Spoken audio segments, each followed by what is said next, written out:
Dans le 16e arrondissement de Paris, là où les rues pavées racontent des histoires de privilèges et de richesses, Marguerite Dubois époussetait silencieusement les précieux bibelots de la famille Beaumont. Ses mains calleuses, témoins de 15 années de travail acharné, manipulaient avec précaution chaque objet de la somptueuse demeure. À 42 ans, cette femme de ménage d'origine marseillaise avait fait de la perfection son maître mot. La résidence des Beaumont, un hôtel particulier du 19e siècle, respirait l'opulence et l'histoire. Antoine Beaumont, magnate de l'immobilier de luxe et philanthrope reconnu, y vivait avec sa fille unique, Claire, une jeune femme de 23 ans au cœur aussi généreux que son père était strict. Ce matin-là, comme tous les autres depuis 15 ans, Marguerite était arrivée à l'aube. Elle aimait ces moments de solitude où elle pouvait travailler en paix, écoutant parfois discrètement des cours d'administration des entreprises sur ses écouteurs. Car Marguerite nourrissait un rêve, ouvrir sa propre entreprise de services d'entretien écologique. Dans la bibliothèque, elle s'attardait toujours un peu plus que nécessaire, fascinée par les reliures en cuir des livres de gestion qu'elle n'osait pas toucher. Mais ce jour-là, quelque chose était différent. Madame Laurent, la gouvernante en chef, l'attendait avec un regard inhabituellement sévère. « Marguerite, Monsieur Beaumont souhaite vous voir dans son bureau immédiatement. » Le cœur battant, Marguerite suivit Madame Laurent à travers les couloirs ornés de tableaux impressionnistes. En 15 ans de service, elle n'avait jamais été convoquée ainsi. Dans le bureau, Antoine Beaumont se tenait debout devant son bureau en acajou, le visage fermé. Claire, sa fille, était assise dans un fauteuil, l'air préoccupé. « Marguerite, comment ça, Monsieur Beaumont d'une voix glaciale? Comment expliquez-vous ceci ?» Il fit glisser sur son bureau une tablette montrant des images de vidéosurveillance de la veille. Sur l'écran, on voyait clairement Marguerite passer l'aspirateur dans le salon principal, s'arrêtant près de la vitrine où était exposée la broche en diamant de la grand-mère Beaumont, une pièce unique estimée à plusieurs millions d'euros. « Je faisais simplement le ménage, monsieur », répondit Marguerite confuse. « La broche a disparu, trancha-t-il, et vous êtes la dernière personne à avoir été vue près de la vitrine. » Claire se leva brusquement. « Papa, c'est impossible. Marguerite travaille pour nous depuis que j'ai 8 ans. Elle a toujours été d'une honnêteté irréprochable. » Mais Antoine Beaumont avait déjà pris sa décision. « J'ai déjà contacté la sécurité. Vous êtes congédiée, Marguerite, immédiatement. » Les mots tombèrent comme un couperet. Marguerite sentit le sol se dérober sous ses pieds. Toutes ces années de service irréprochable, ces matins où elle arrivait avant l'aube, ces soirées où elle restait tard pour s'assurer que tout était parfait, ces moments où elle avait trouvé et rendu discrètement des objets de valeur égarés par la famille. Tout s'effondrait en un instant. Sans un mot, elle quitta le bureau, les jambes tremblantes. Dans le couloir, elle croisa le regard désolé de Claire, qui semblait vouloir dire quelque chose, mais resta silencieuse. Madame Laurent l'escorta jusqu'à son vestiaire, où elle récupéra ses maigres effets personnels. Un cahier rempli de notes sur la gestion d'entreprise, quelques produits de nettoyage écologique qu'elle concoctait elle-même, et une photo de sa mère. En franchissant le portail de l'hôtel particulier pour la dernière fois, Marguerite ne pleura pas. Elle serra contre elle son sac contenant 15 ans de souvenirs et de rêves brisés. Ce qu'elle ignorait, c'est que son départ n'était que le début d'une histoire qui allait bouleverser non seulement sa vie, mais aussi celle des Beaumont et de tout leur entourage. Claire Beaumont n'avait pas dormi de la nuit. L'image de Marguerite quittant la maison, son petit sac à la main, la hantait. Depuis son plus jeune âge, Marguerite avait été une présence rassurante dans sa vie, presque une seconde mère après le départ précipité de la sienne. Elle connaissait chaque recoin de la maison, chaque habitude de ses habitants, et Claire refusait de croire qu'elle puisse être une voleuse. Le lendemain matin, alors que son père était parti pour une réunion importante, Claire s'installa dans le bureau de sécurité. Les agents, habitués à sa présence depuis son enfance, la laissèrent accéder aux enregistrements de la veille. Elle les regardait en boucle, cherchant le moindre détail qui pourrait innocenter Marguerite. « Il doit y avoir quelque chose », murmurait-elle en faisant défiler les images. Soudain, elle remarqua un détail. Au moment où Marguerite passait l'aspirateur près de la vitrine, un reflet inhabituel attirait l'attention. Claire fit zoomer l'image et ralentit la séquence. Ce qu'elle vit lui coupa le souffle. La broche, mal fixée sur son support, avait légèrement vibré au passage de l'aspirateur. Dans les images suivantes, on pouvait clairement voir le bijou se détacher et tomber directement dans l'embout de l'appareil sans que Marguerite ne s'en aperçoive. « Mon Dieu !» s'exclama Claire en se précipitant vers le local de stockage où était rangé l'aspirateur. Avec l'aide de Pierre, le responsable de la maintenance, elle ouvrit l'appareil. Et là, coincée dans le filtre, brillait la précieuse broche intacte. Claire sentit son cœur se serrer. Son père avait commis une terrible erreur. Elle sortit son téléphone pour l'appeler, mais s'arrêta net. Une pensée venait de la frapper. Si Marguerite était vraiment la personne malhonnête que son père imaginait, n'aurait-elle pas vérifié l'aspirateur? N'importe qui, cherchant à voler, aurait fait attention à ce détail. Intriguée, Claire commença à fouiller dans les archives de sécurité. Elle passa des heures à visionner d'anciens enregistrements, à consulter les registres d'incidents. Ce qu'elle découvrit la bouleversa profondément. Au fil des années, Marguerite avait trouvé et discrètement remis en place des dizaines d'objets de valeur. Des boutons de manchette en or égarés derrière un radiateur, un bracelet de prix glissé entre les coussins du canapé, et même des documents confidentiels oubliés par des invités. Plus surprenant encore, Claire découvrit dans un vieux rapport que Marguerite avait un jour trouvé une lettre compromettante concernant une ancienne relation de son père, lettre qui aurait pu faire scandale si elle avait été rendue publique. Au lieu de l'utiliser à son avantage, Marguerite l'avait simplement remise à Madame Laurent sans jamais en parler.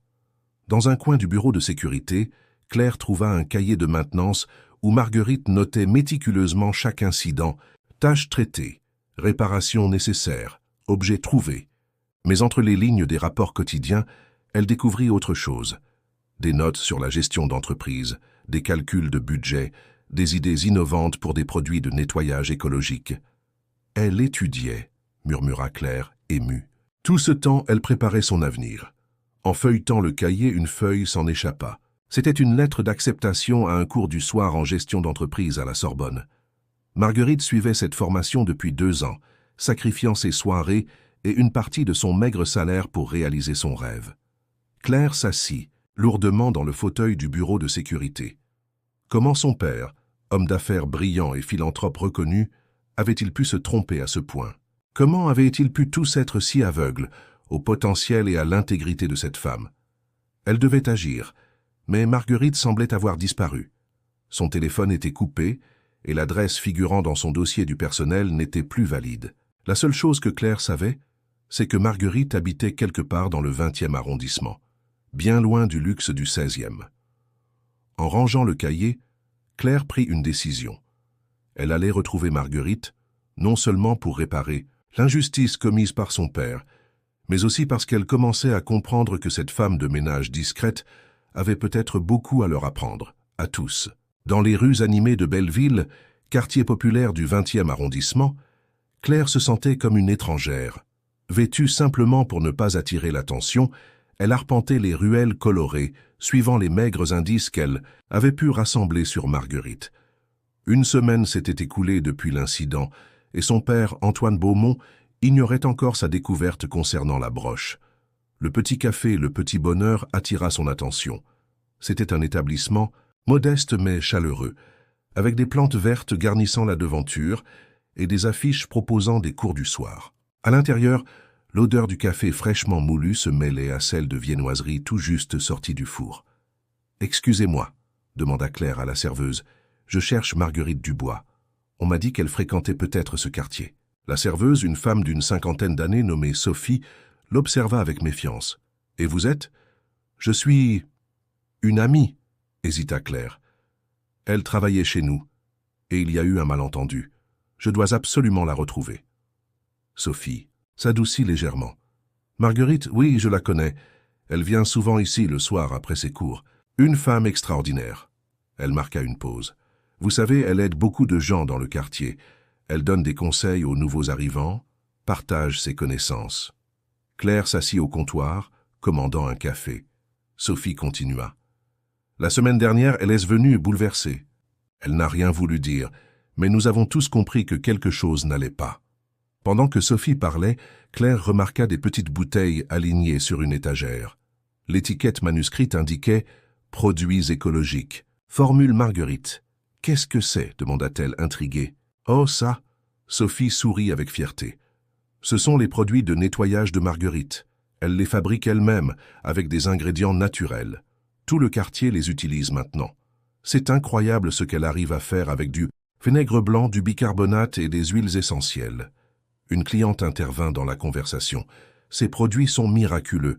J'ai un petit garçon qui fait de l'asthme, et depuis que j'utilise les produits de Marguerite, il respire beaucoup mieux. Elle devrait les commercialiser. Claire examina les bouteilles avec attention. Les mélanges étaient parfaitement dosés.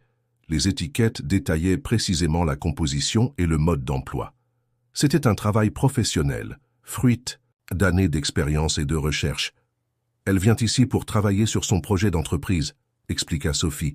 Souvent tard le soir, après ses cours à la Sorbonne, elle a des cahiers remplis de formules, de plans d'affaires. Une autre cliente ajouta « Elle m'a aidé à monter mon dossier de micro-entreprise. Sans elle, je n'aurais jamais osé me lancer. » Au fil de la conversation, Claire découvrait une Marguerite qu'elle n'avait jamais vraiment connue. Cette femme, qu'ils avaient tous considérée comme une simple femme de ménage, était en réalité une entrepreneure en devenir, une innovatrice, une force motrice dans sa communauté. « Elle ne viendra pas ce soir, » dit finalement Sophie. « Mais si vous voulez, lui laisser un message. » Claire sortit de son sac le cahier de notes qu'elle avait trouvé. « Pourriez-vous lui rendre ceci ?» Elle l'a oublié. « Et dites-lui que nous avons retrouvé la broche. Elle comprendra. » En quittant le café, Claire aperçut une affiche pour un salon de l'entrepreneuriat écologique qui devait se tenir la semaine suivante à la Chambre de commerce. Une idée commença à germer dans son esprit. Si Marguerite ne voulait pas les voir, peut-être pourrait-elle la faire venir à eux. Antoine Beaumont faisait les 100 pas dans son bureau. Le rapport que sa fille venait de lui présenter le plongeait dans un profond malaise. Non seulement la broche avait été retrouvée dans l'aspirateur, mais les preuves de l'intégrité de Marguerite s'accumulaient de manière écrasante. « Et tu dis qu'elle fabrique elle-même ses produits de nettoyage ?» demanda-t-il, s'arrêtant devant la fenêtre qui donnait sur le jardin. « Oui, papa », répondit Claire avec enthousiasme. « Des formules totalement naturelles. J'ai fait analyser un échantillon par le laboratoire de chimie de mon université. Les résultats sont impressionnants. Ces produits sont aussi efficaces que les marques industrielles, mais sans aucun composant toxique. » Antoine s'assit lourdement dans son fauteuil. L'homme d'affaires en lui commençait à voir au-delà de sa fierté blessée. Et elle suit des cours de gestion?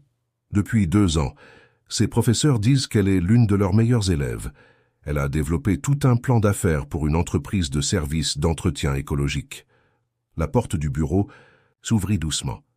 Madame Laurent, la gouvernante, entra avec un dossier à la main. « Monsieur, pardonnez-moi, mais je pense que vous devriez voir ceci. » Le dossier contenait des années de rapports détaillés sur l'entretien de la maison.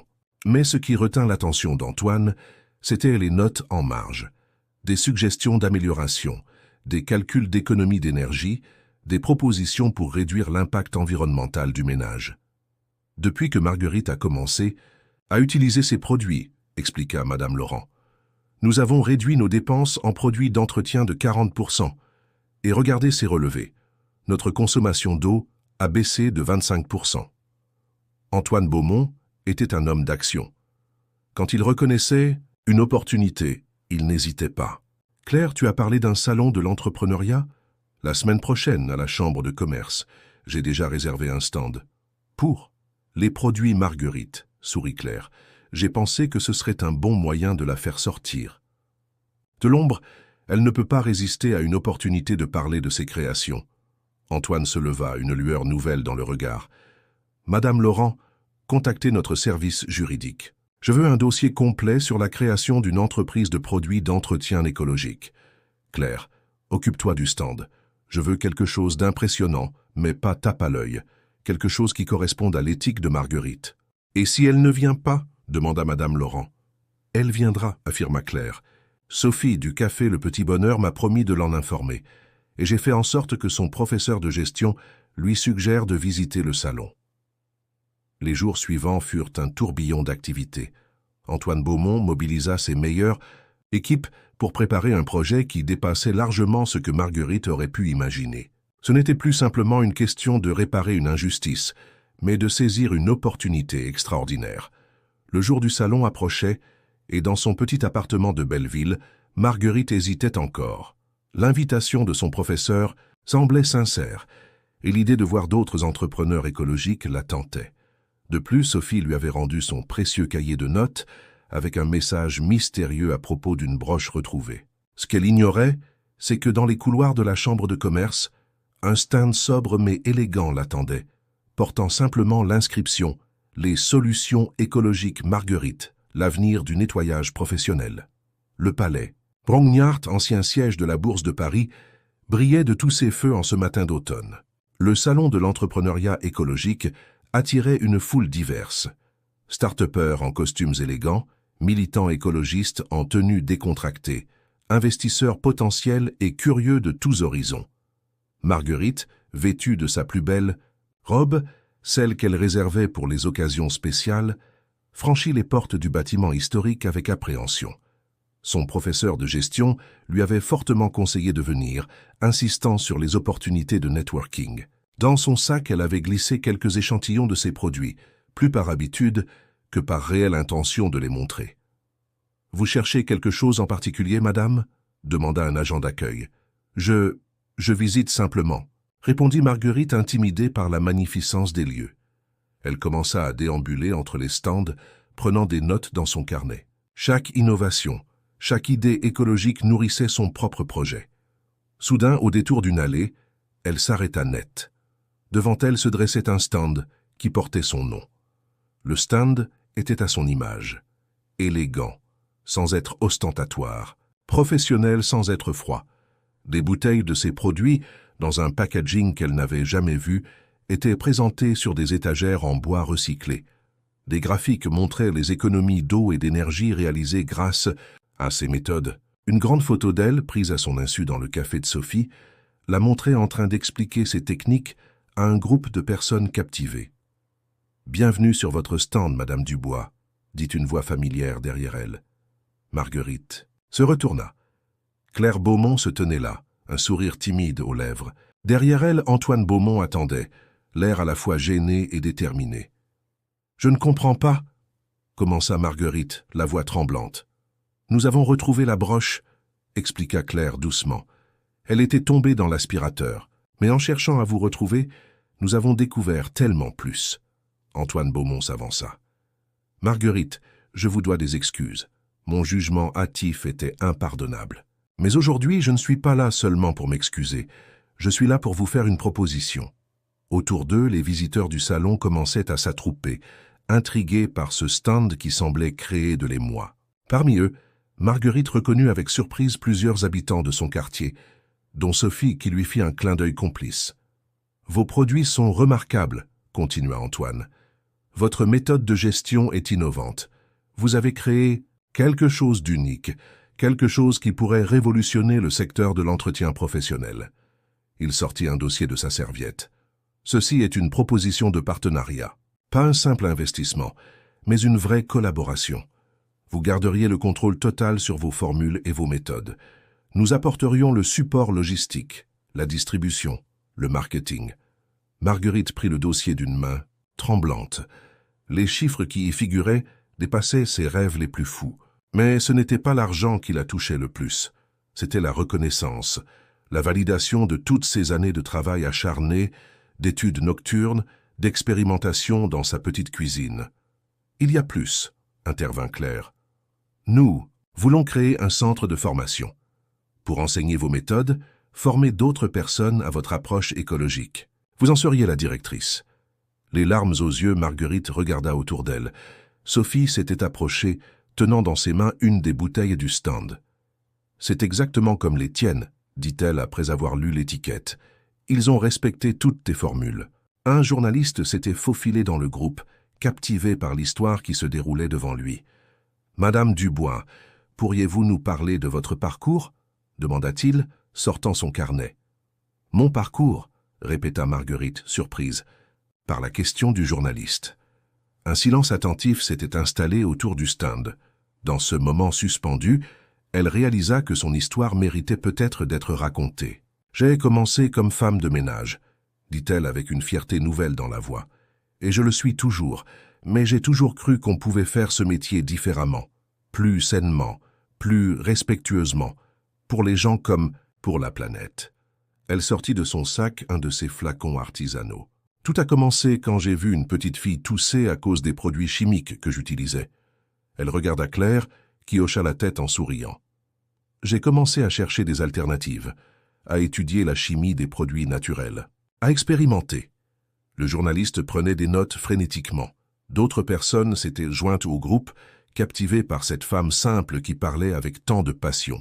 Le soir, après le travail, j'allais à la bibliothèque. J'ai appris la gestion d'entreprise. J'ai développé mes formules. J'ai rêvé d'une entreprise qui ne ferait pas que nettoyer, mais qui changerait la façon dont nous pensons l'entretien. Antoine Beaumont s'avança. Et c'est exactement ce que nous voulons construire ensemble. Une entreprise qui révolutionnera le secteur, tout en restant fidèle à vos valeurs. Un homme en costume s'approcha du stand. « Je représente la chaîne d'hôtels Verdier, dit-il. Nous cherchons depuis des mois des solutions écologiques pour nos établissements. Vos produits m'intéressent. » Une femme élégante se joignit à la conversation. « Groupe Santé Plus. Nous équipons des hôpitaux dans toute l'Europe. L'aspect hypoallergénique de vos produits pourrait être une révolution dans notre secteur. » Marguerite se tourna vers Antoine et Claire. « Je ne sais pas quoi dire. »« Dites oui, » sourit Claire.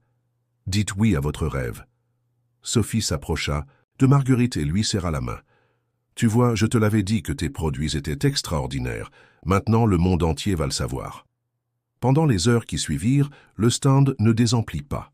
Marguerite expliquait inlassablement sa vision, ses méthodes, son engagement pour une approche plus respectueuse de l'environnement.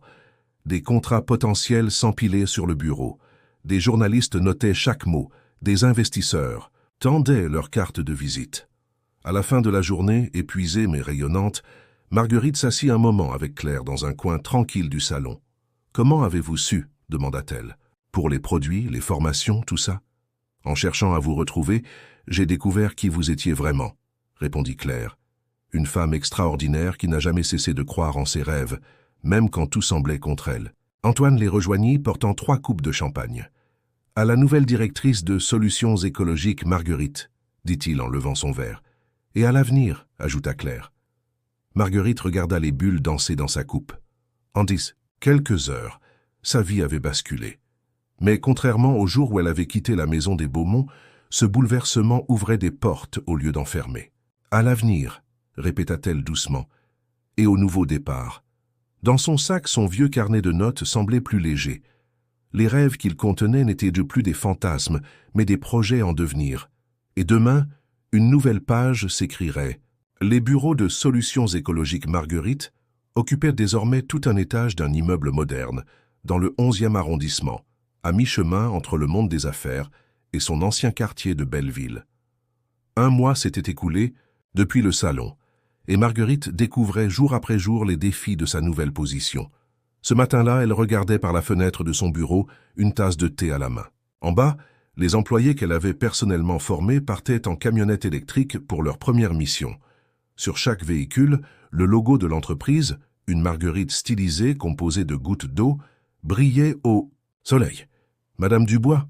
La voix de sa nouvelle assistante, Léa, la tira de sa rêverie. « Le laboratoire a envoyé les derniers résultats des tests. Et M. Beaumont souhaite vous voir pour discuter du projet d'expansion. » Marguerite sourit.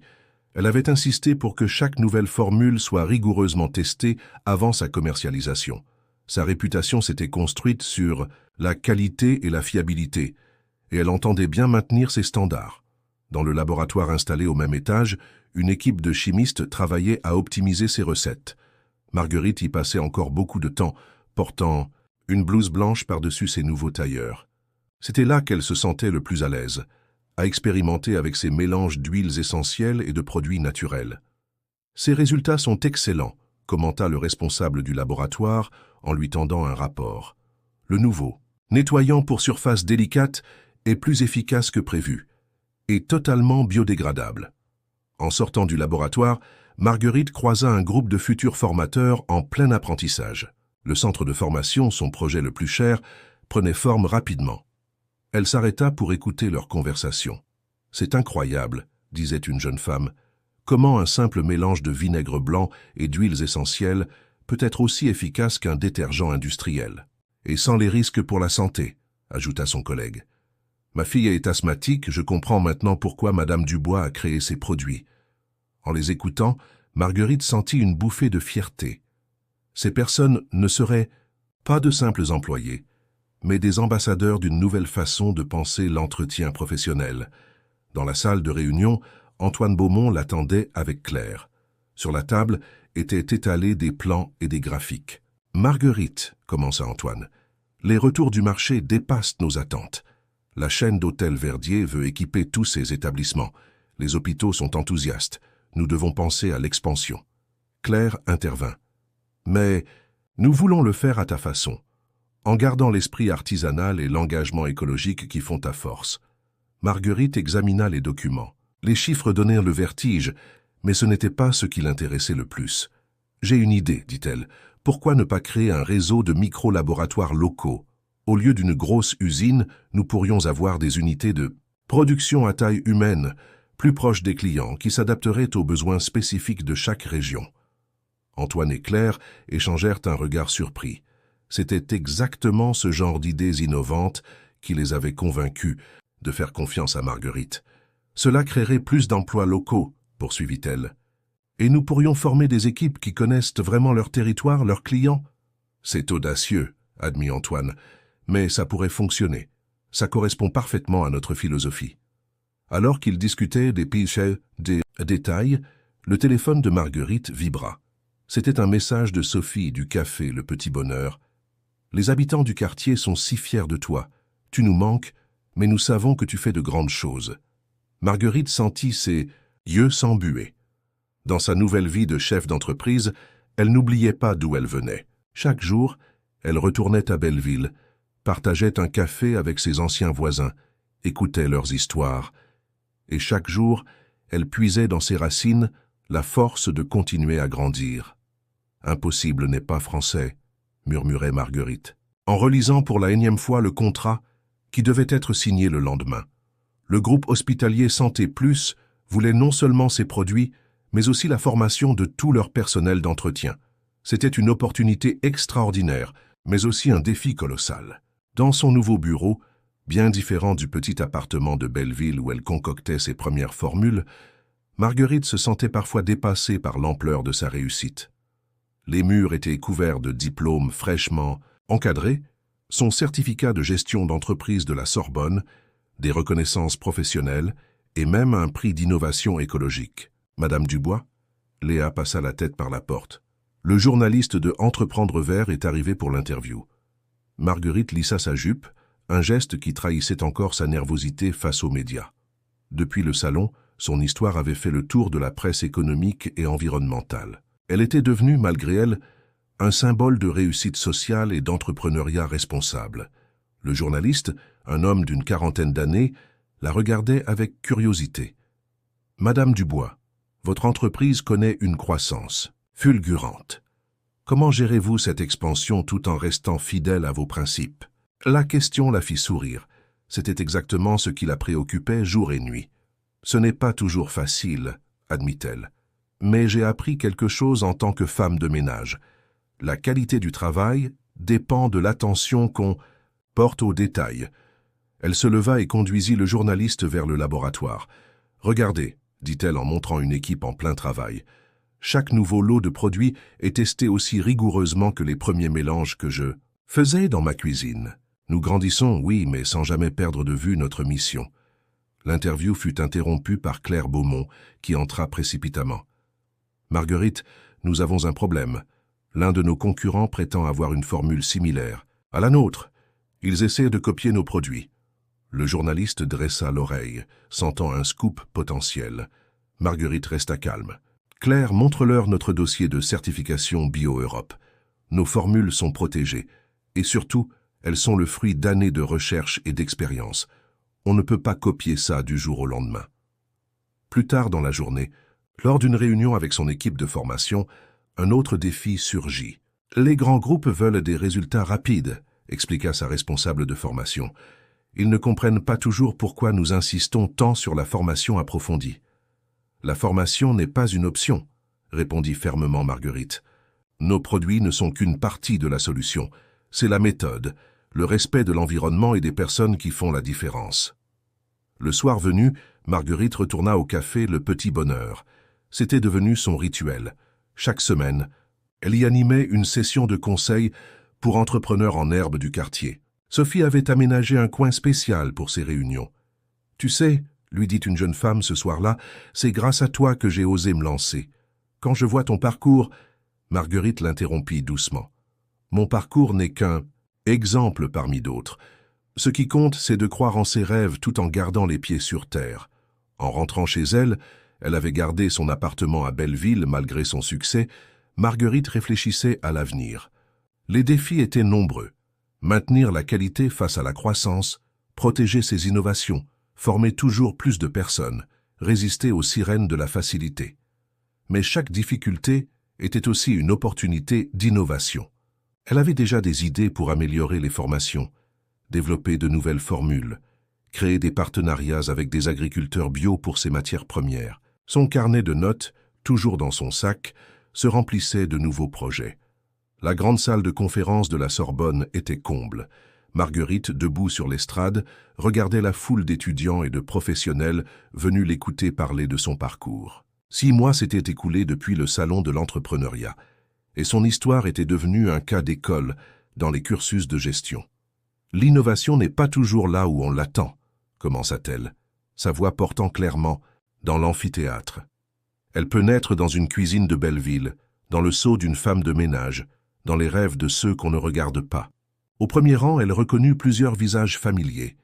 Sophie était venue du Petit Bonheur, accompagnée de quelques habitants du quartier. Claire Beaumont prenait des notes, bien qu'elle connaisse l'histoire par cœur. Et là, discrètement, assis au fond, Antoine Beaumont écoutait avec attention. « Quand j'ai commencé à créer mes premiers produits, poursuivit-elle, ce n'était pas pour devenir chef d'entreprise. C'était pour résoudre un problème concret. Comment nettoyer efficacement sans mettre en danger la santé des gens et de la planète ?» Une étudiante leva la main. « Comment avez-vous eu le courage de persévérer pendant toutes ces années ?» Marguerite sourit, repensant à ses longues soirées d'études, à ses expérimentations dans sa petite cuisine. « Le courage vient de la nécessité. Chaque fois que je voyais quelqu'un tousser à cause des produits chimiques, chaque fois qu'un client me parlait de ses allergies, je savais que je devais continuer. » Dans l'assistance, une femme se leva. C'était une ancienne collègue, femme de ménage. « Marguerite nous a toujours partagé ses connaissances, » dit-elle avec émotion. Même avant son succès, elle nous apprenait à faire nos propres produits, à prendre soin de notre santé. La conférence se transforma peu à peu en dialogue. Des entrepreneurs partageaient leurs doutes, des étudiants leurs ambitions, des travailleurs leurs espoirs. Marguerite écoutait chacun, répondant avec la même attention qu'elle portait autrefois à chaque tâche difficile à nettoyer. À la fin de la séance, une jeune fille s'approcha d'elle, tremblante d'émotion. « Madame Dubois, je suis femme de ménage comme vous l'étiez.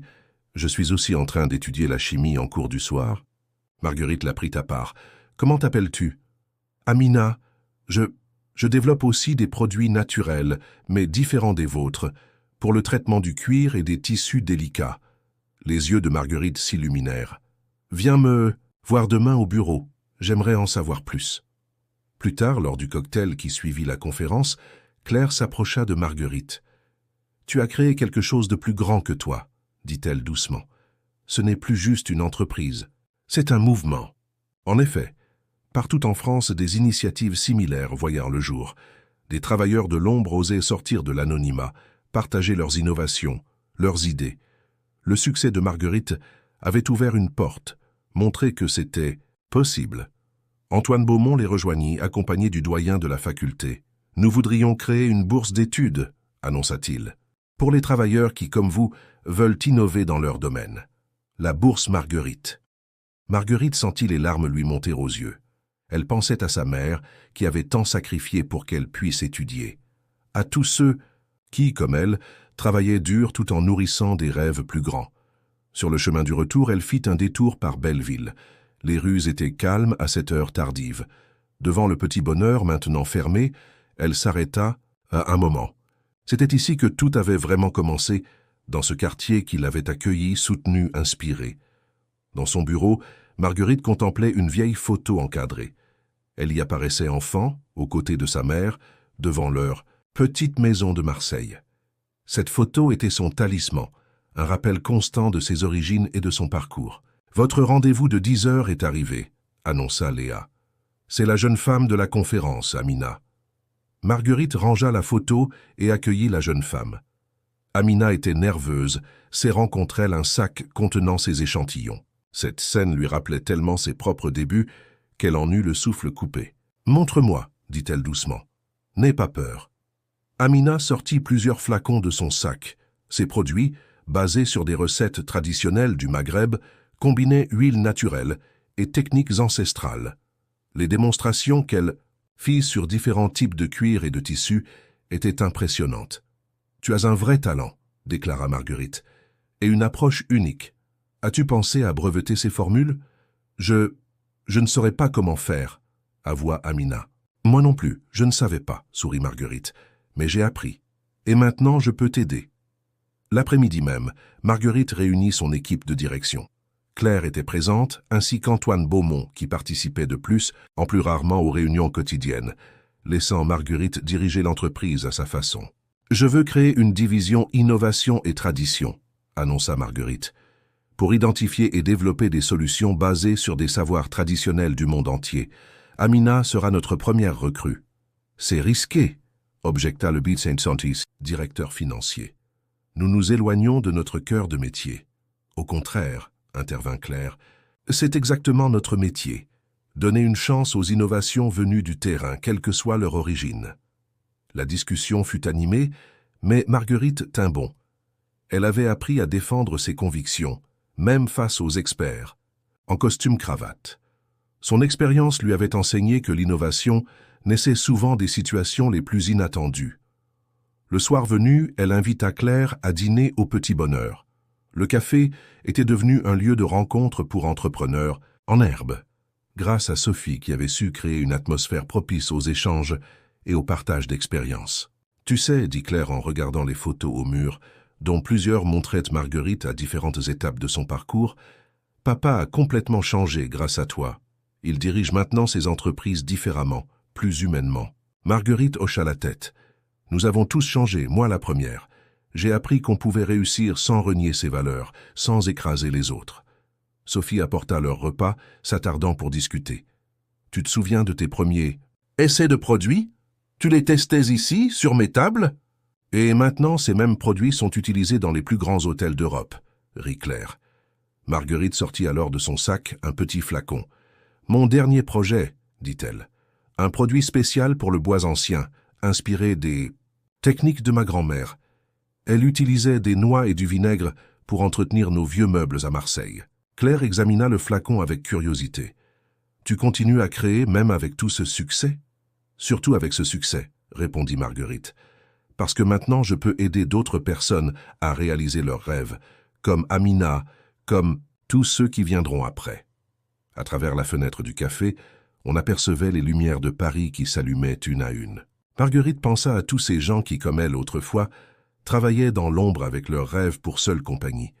Son histoire était devenue leur espoir, la preuve que les barrières pouvaient être franchies, que les préjugés pouvaient être dépassés. Un an jour pour jour après le salon qui avait changé sa vie, Marguerite se tenait devant l'ancien hôtel particulier des Beaumont. Le bâtiment avait été transformé en centre de formation et d'innovation, baptisé « la Maison des Nouveaux Horizons ». L'endroit où elle avait été injustement accusée était devenu un symbole d'espoir et de renouveau. « Les premiers étudiants arrivent demain », dit Claire, qui l'avait rejointe sur le perron. 25 personnes de tous horizons, sélectionnées pour leur potentiel d'innovation. Marguerite sourit en voyant la vitrine où était autrefois exposée la fameuse broche.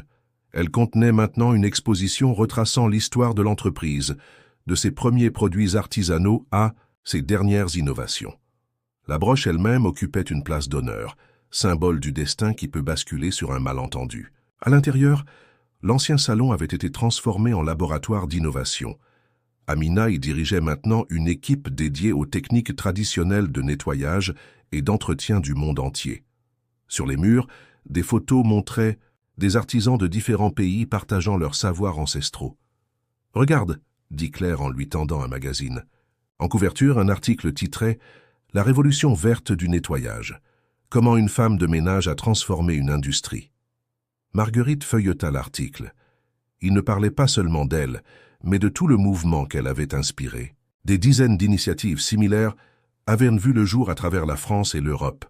Des travailleurs de tous horizons osaient maintenant innover, partager leurs idées.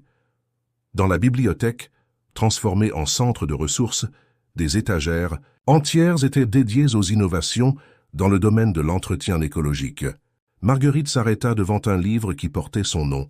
L'innovation au quotidien, la méthode Marguerite. « Je n'aurais jamais imaginé ça », murmura-t-elle, touchant la couverture du livre qu'elle avait écrit avec l'aide de Claire.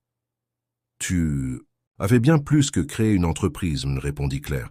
« Tu as montré que l'innovation peut venir de partout, que chaque expérience a de la valeur. » Dans l'ancien bureau d'Antoine, devenu une salle de réunion, se tenait une assemblée particulière.